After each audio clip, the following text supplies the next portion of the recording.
ishim gjithë të nejkë, dhe më thonë poshtë.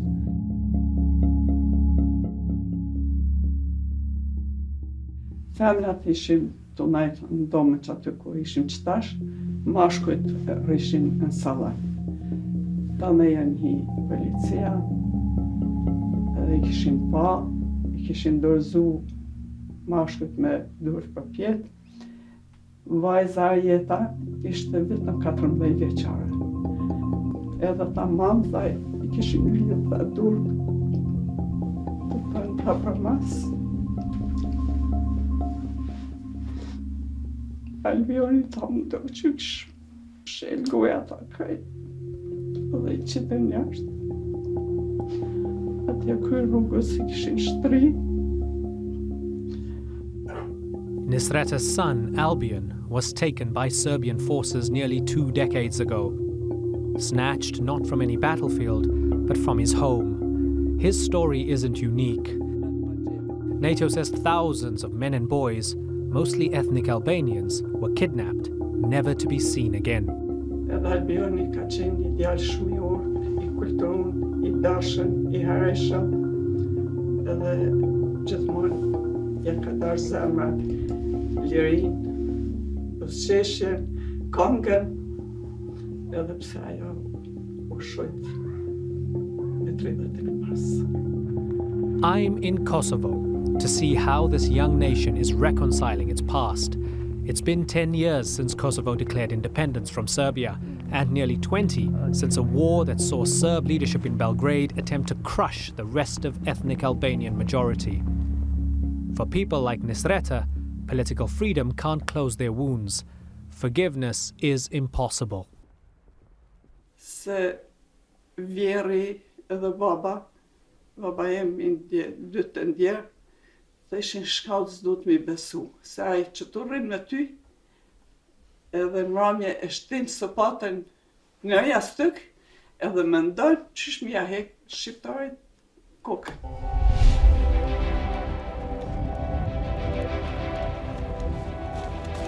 At the end of the Cold War, when Yugoslavia fell apart, nationalism spread through the Balkans. Europe's most ruthless man at the time, Serbian leader Slobodan Milosevic, rescinded Kosovo's autonomous status. He could not give it up. It was his people's sacred land. When Kosovo pushed for independence, Milosevic unleashed his military force in an attempt to rein them in. Albanian nationalists turned to the largest military alliance in history. NATO's intervention helped avert genocide. The campaign, spearheaded by President Bill Clinton, paved the way for the Kosovo Liberation Army, or the KLA. And Mr. Milosevic could end it now by withdrawing his military, police, and paramilitary forces, bringing Milosevic's forces to their knees. You know that before 24th of March, when they started their dam bombing and they started their dirty aggression against this country, there was no one single refugee. For Serbs, a betrayal. For Kosovar Albanians, the beginning of an unbreakable bond.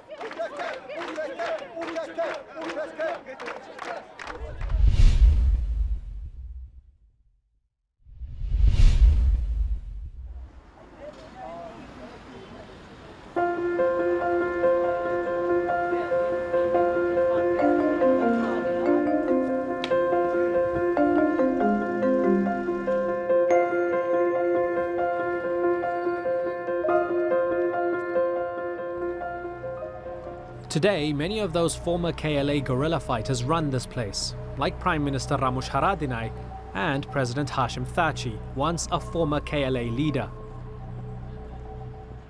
Unë në jetën time kam pasur 3 objektiva apo qëllime politike dhe jetësore që ndërlidhen me vullnetin e shqiptarëve të vendit tim. E para ka qenë liria, që kemi arritur në qershor të vitit 1999, e dyta ka qenë breja e Kosovës së pavarur dhe sovrane që kemi arritur në vitin 2008 dhe tash jemi në fazën e tretë atë të integrimit në NATO dhe Bashkim Evropian. President Thaçi's final goal may have been made just a little bit more challenging.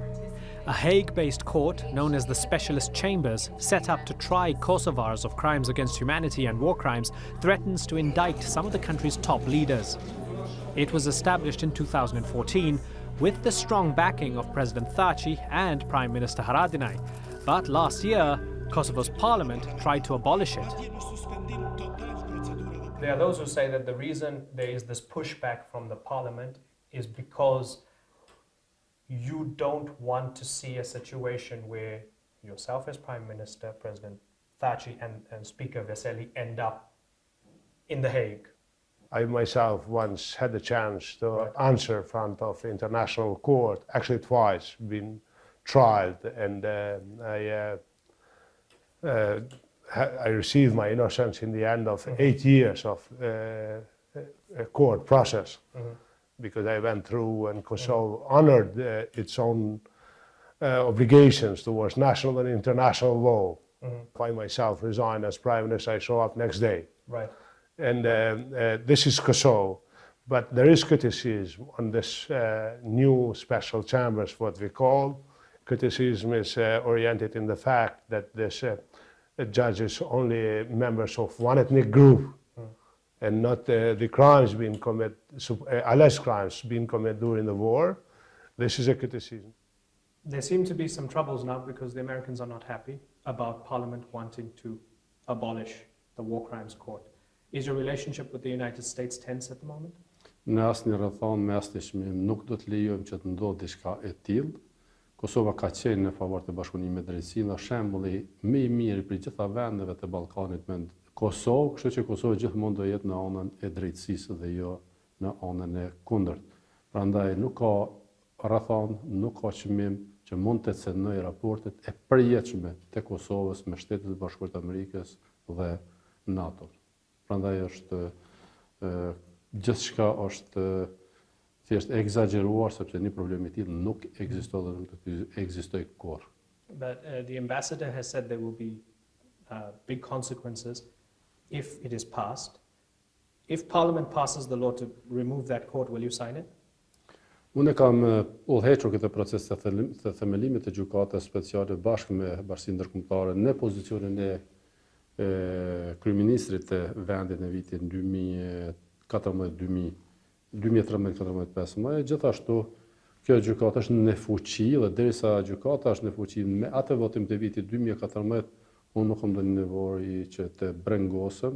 I kuptoj opinionet e ndryshme, i kuptoj opinionet e deputetëve dhe reagimet e ambasadorit, por unë mendoj se gjërat do të shkojnë në drejtimin e duhur, ku do të ruhet në ne. Kosova do të jetë përsëri bashkëpunuese shumë e mirë me drejtsinë, sepse është pa drejtësi historike dhe raporti dikmortit është një fabrikim rus që të gjithë kanë rënë në lajthitje për këtij raporti, por e ritheksoj me asnjë rrethon dhe me asnjë çmim, siç nuk kam lejuar në vitin 2015, edhe tash nuk do të jetë që të cënohet raporti Kosovë Perëndim.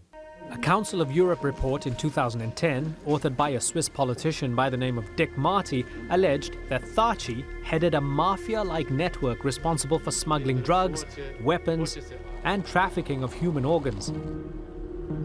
La question des organes est une activité criminelle parmi les autres. Et je fais remarquer que ce trafic d'organes a eu lieu à Pristina aussi quand les internationaux étaient présents. So you mentioned the Dick Marty report. So that was in 2010, where it said you are leading a mafia state, organ trafficking, weapons, and so on. Why do you think the Russians were behind this?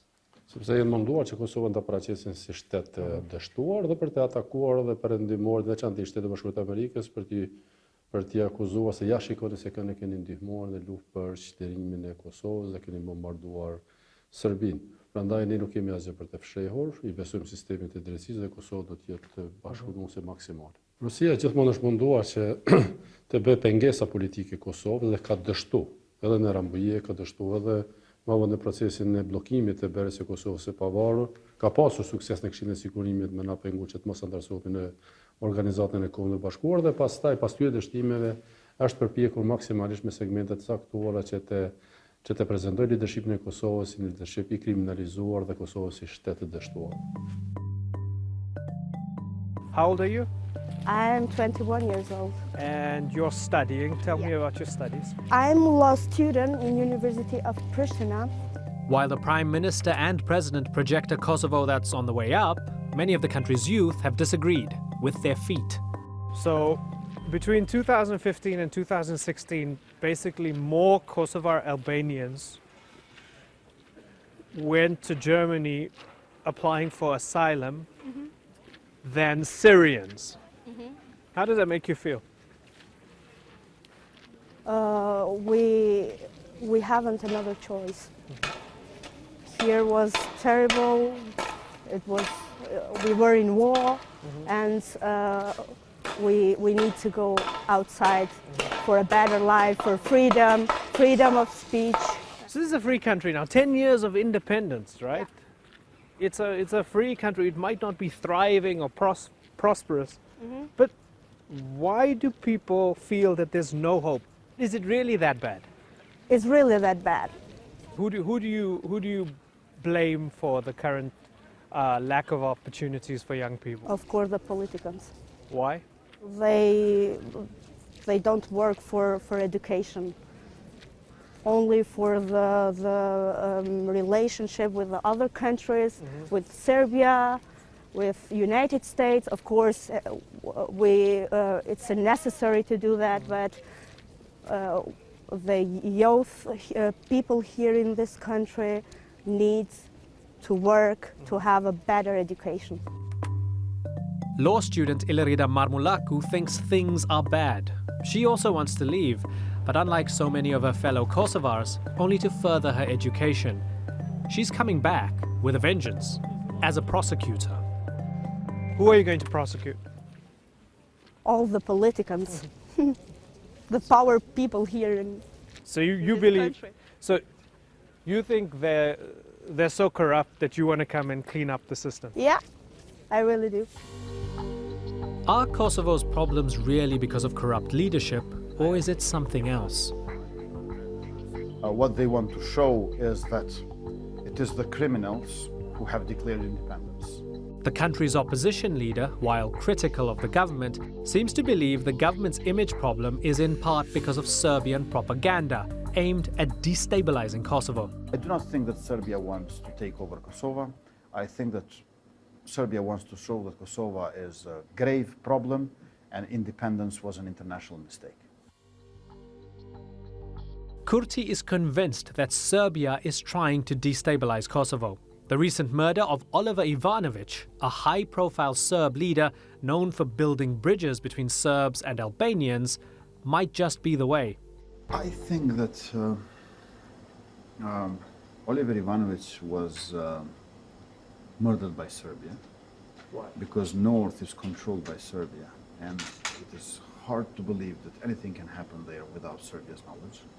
And the murder was done so professionally. So it must have been an organization. And the greatest Serbian organization is Serbian state.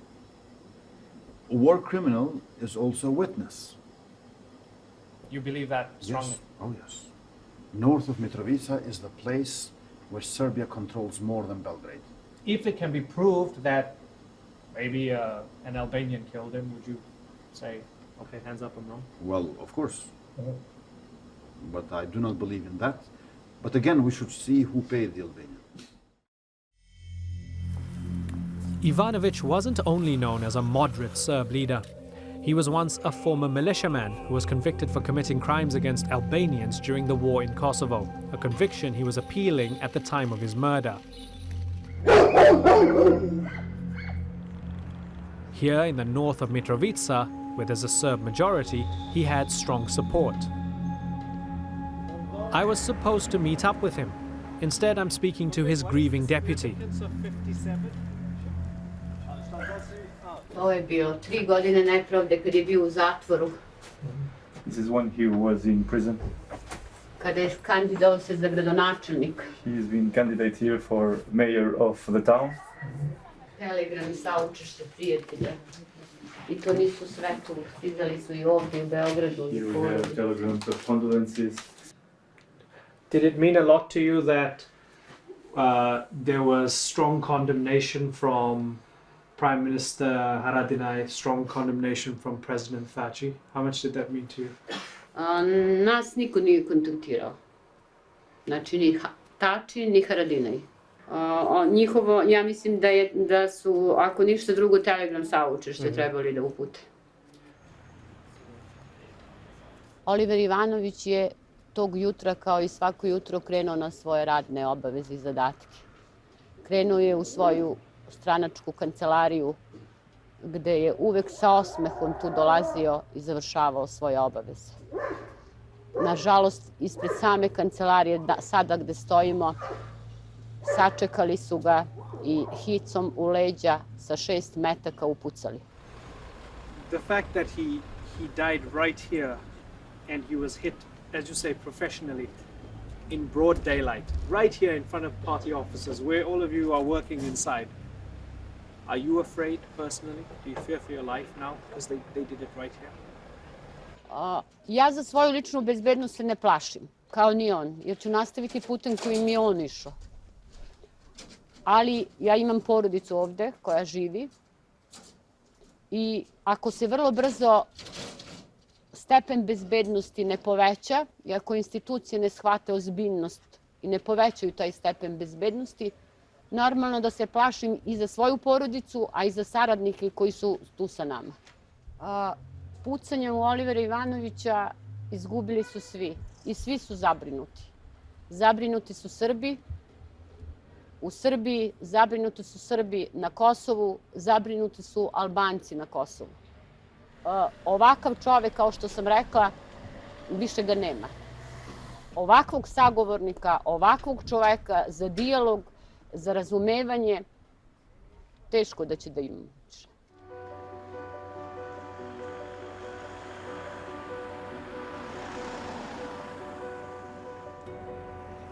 Being in North Mitrovica can be a bit disorientating. On the one hand, I'm officially in Kosovo. On the other, it's nearly impossible to spot anything to say that's the case. I can only see Serbian flags here. The cars use Serbian license plates. The walls bear the markings of Serbian nationalism. Down the hill from here is the Mitrovica Bridge, connecting the mainly Serb north with the Albanian majority south.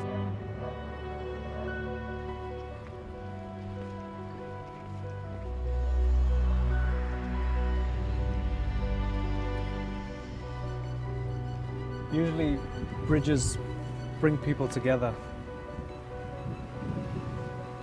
Not here in Mitrovica. The bridge was completely shut to traffic after the Kosovo War. Today it's only partially opened, and there's a permanent NATO force stationed nearby, just in case. NATO's Kosovo force, also known as KFOR, is currently in charge of the country's broader security. Kosovo is in a race to build up its security capacity.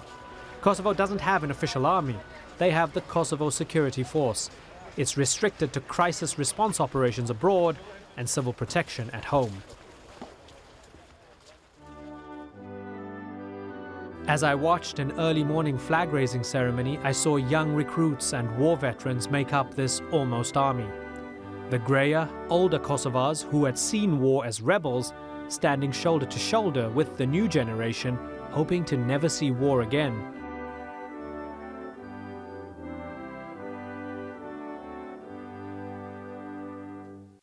At the time when Milosevic was attacking, at the time when you were in the KLA, did you ever think that you would be in a situation where almost 20 years later you would be a general in the security forces, you would have your own independent country, and that you would be commanding your own troops? Kam të drejtën, atëherë kemi qenë tri, atëherë vizioni ynë ka qenë krejt tjetër. Pra, do më thonë mbrojtja e territorit, integritetit territorial, edhe mbrojtja e popullatës, atëherë kemi pas tjetër mision, edhe për veti personalisht nuk kam mendue që do të vinë në këtë situatën të cilën jam, e kam ditë që do të ndodhë çlirimi i vendit, e kam ditë domethënë këtë, për arsye se ka qenë luftë çlirimtare për vendin tonë, po për pozicione, për këto aktivitete as që ka menduar atë. Po mendoj se ajo do të jetë edhe ai qëllimi apo vizioni përfundimtar që me transformimin e forcave të sigurisë në forcat armatosura të Kosovës, në plot kuptimin e fjalës për përmbushjen e misionit I cili I caktuar. Given that there's still so many countries in the world that still haven't recognized Kosovo, less than or slightly less than 80 countries, that Russia is behind Serbia and will block anything at the UN, that you don't have an army, would you agree that at the moment it's still a slightly fragile country in a security sense?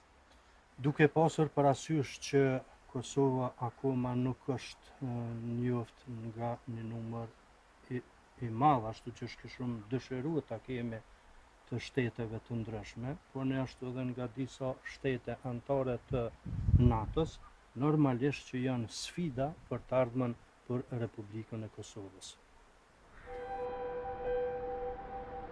My journey through Kosovo was coming to an end, but I had so many more questions than I had before. And as I prepared to leave and make my way home, a beautiful building caught my eye. It looked like a ruin to me, but in fact, it was an Orthodox church built in the 1990s by Slobodan Milosevic and rendered unfinished by war. I asked political activist Besa Luja about it. Its story gave me more than I had bargained for. This church is totally fascinating to me. So we're in the middle of a university campus, Yes. and it's clearly an almost finished Orthodox church. All the society wants to remove it because it doesn't belong here. But in order to, not make the Serbs feel bad and so on, nobody did take the courage to do it, So it's to demolish. It's stuck. So now it's stuck. There's a legal process between the Serb church and Kosovo. Are there enough Orthodox Serbs in Pristina No. to use it if it was to become a workable No. church? So there were proposals how it could have been used. One proposal was to leave it and to use it as a museum. Other proposals included to make it a kind of cultural center. But the church says that according to the religion, it cannot be changed the function. Right. And So it is somehow stuck. But if a lot of people want to get rid of it, right? You know what's going to happen.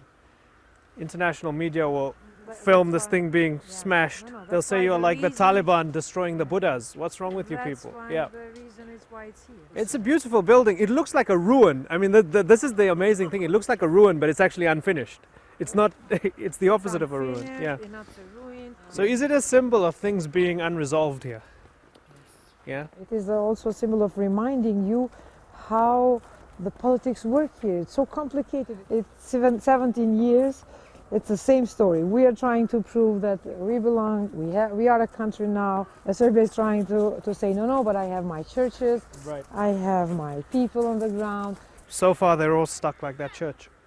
So far, most of the population, especially in the north, because I think in some areas where they have found a way to coexist with their fellow Albanians, the situation is much better. In north, this is completely divided.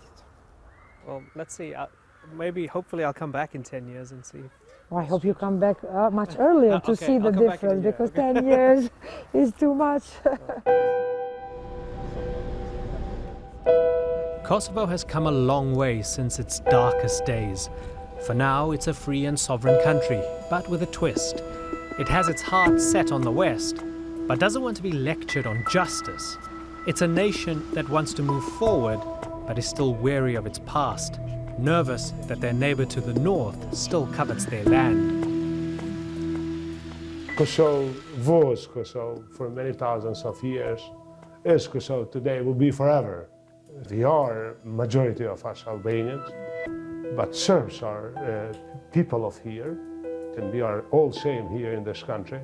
History has proven that Balkans goes through the same tragedies once in a while.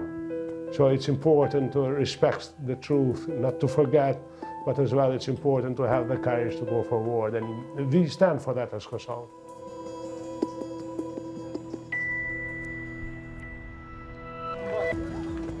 At 10, Kosovo's biggest challenges might still be ahead of it.